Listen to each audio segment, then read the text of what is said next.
Yeah, you come home from 2 games in Canada with 3 out of 4 points. One of those games, obviously, was the massacre in Montreal, and then overtime loss in Ottawa. And yeah, I don't know. Good morning to you. Good Monday morning. I'm Dejan Kovacevic of DK Pittsburgh Sports. This is Daily Shot of Penguins. Comes your way bright and early every weekday. If you're into football and or baseball, I also offer daily shots of Steelers and Pirates in the same place that you found this. And I'm going to give you more than hems and haws here as to why I'm feeling as ambivalent as I am about a lot of things related to this team right now. And it sure isn't because Brady Tkachuk pulled a toe drag off in overtime. This was Mike Sullivan's first answer to reporters in Ottawa, including our own Taylor Haas of DK Pittsburgh Sports, as to what he thought of the team's performance. I thought we played really well the whole game. I liked our game. I thought it was a really good hockey team. I thought Ottawa played hard. I thought our team played hard. The first period was a low event period. There were a couple of chances on either side. But I thought it was a hard-fought game. It was a good hockey game. Look, we can parse whatever a head coach says. They get quoted so much that I tend to find that unfair, even being one of the people in the role of asking the questions. But he didn't complain about the first period. He said it was low event, and then after that, the Penguins kind of got something going, and they started pushing a little bit at the Senators and cracking through some of the boxing out they were doing really effectively, by the way, at their net front in front of Linus Ullmark. And as you heard, he really liked what they did. Overall, in a general sense, he liked what they did. I'm going to share with you a viewpoint that I would imagine probably won't be too popular with too many of the people listening to this. But can anyone explain to me why Noel Acciari was getting rocked all night? Not just the one big open ice check, but he was getting ragdolled. And it was the Senators who were initiating that. It was the Senators who were making it happen. And the reason for that is that the Senators tend to be that type of team. They are the aggressors. They are on their toes. Now, I'm not citing the Ottawa franchise as some sort of model for excellence, including the current edition. They're a game over 500. They're not all that great, especially when you consider that they've got themselves a legit star in Tkachuk, and arguably Tim Stützle and a couple other players. But when I see the Penguins go against a team that has that personality, the Senators' personality, I feel like so many of the Penguins' shortcomings, regardless of who their opponent is on a given night, get exposed.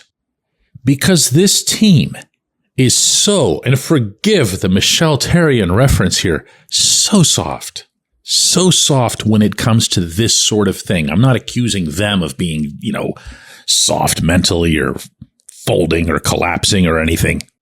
I just mean in this specific way. They don't initiate. Now, Sullivan wants them to. Sullivan wants them to be smart and disciplined and careful, but at the same time, he'll use terminology that strongly suggests he wants the Penguins to be the ones who come out hard, who come out battling and scrapping and being stiff on pucks. And you've heard all these phrases from him, right? To me, I don't know that they have that mindset, in part because of the coach's mindset. I don't think you can tell your team, don't initiate, don't look for this, don't worry about that, just go get the puck, and then expect that it's going to translate into something that's exactly what it is that he wants. Did that make sense to you? It did in my head. I'm going to try it again. I don't think you can say, hey, boys, let's go out there and make sure we don't give the puck away and make sure we're not out of position and make sure that this and make sure that that, but go get them.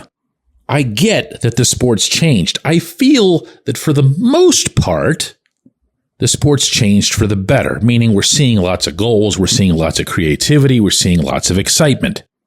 But what I don't believe is that the sport's changed so much that you can defang your roster.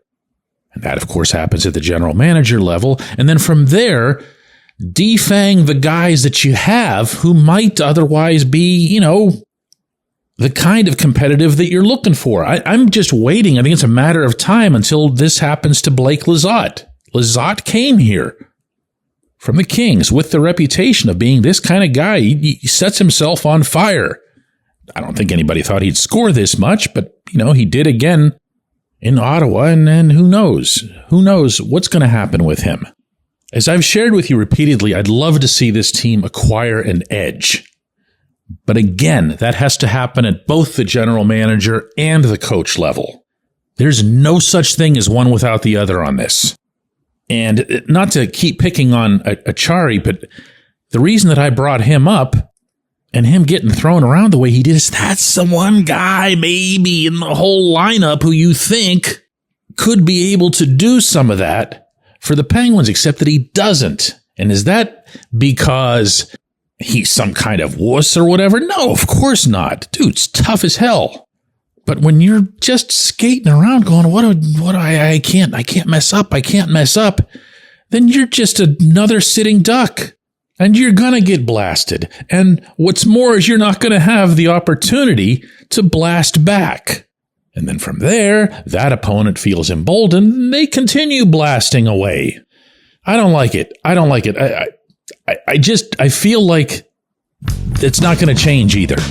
I don't see any scenario in which it'll change. And that makes me wonder, and I think fairly so, how competitive this team's going to be this season. Recent results aside, of course. When we come back, J1Q. This episode is brought to you by Bet Online, your number one source for all your summer sports needs this season, from Major League Baseball, golf, NHL, NBA playoffs. Get the latest odds and lines, including all team matchups, player props, odds on just about everything that's out there. Head to the website today or use your mobile device to get in on the action. Bet Online, where the game starts. Abandoned ship, Bob. Sell the team. Are you a Pirates fan who is angry or apathetic about our perennial losing baseball team?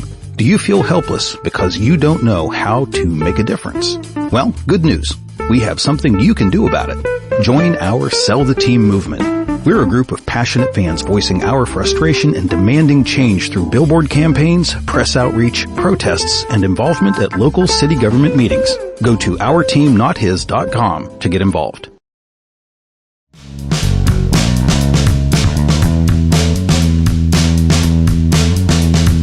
Today's J1Q comes from Brian, who says, let's update our running tally, shall we?